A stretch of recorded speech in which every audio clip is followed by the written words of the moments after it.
สบายดี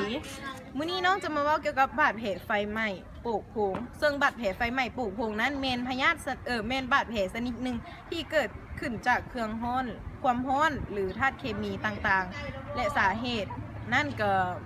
มีสองสาเหตุหลักๆก็คือความร้อนและธาตุเคมีเนาะซึ่งความร้อนนั่นก็เกิดจากไฟไหม้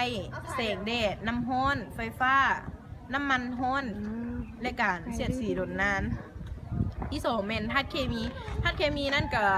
มีน้ำกรดน้ำดังธาตุเคมีอื่นๆระเบิดน้าปามและขั้นตอนการปลูกพวงนั่นก็มี4ขั้นนั่นเองเนาะขั้นที่1หนังแดงเจ็บอ่องห้อน 3-4 มื้อสามารถดีเอง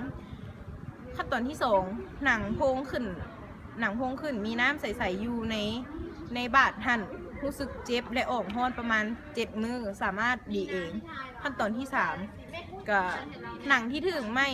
มดสามารถเห็นกล้ามซีนคนเจ็บจะเจ็บหลายออกห้อนแหงเลือดจะซึมเรื่อยๆขั้นที่4เมน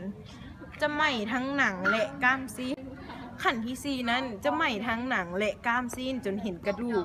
เจ็บหลายออกห้อนแหงเลือดจะซึมออกเรื่อยๆเนาะสำหรับ4ขั้นตอนนี้เขาก็สามารถเห็นนั่นเองแบบ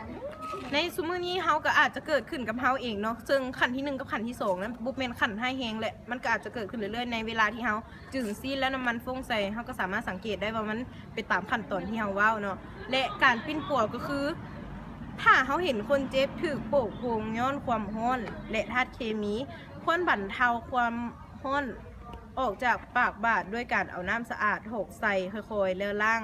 ใส่กบน้ำลินใส่เรื่อยๆและป้องกันบ่ให้คนเจ็บศอกที่3เมนเอาผ้าเสื้อที่มีหรือว่าผ้าสะอาดนั่นเองปกปิดบาดแผลไว้แล้วส่งหมอด่วนการรายงานกับบาดแผลไฟไหม้ปกคลุมก่อได้จบลงเช้านี้ขอขอบใจ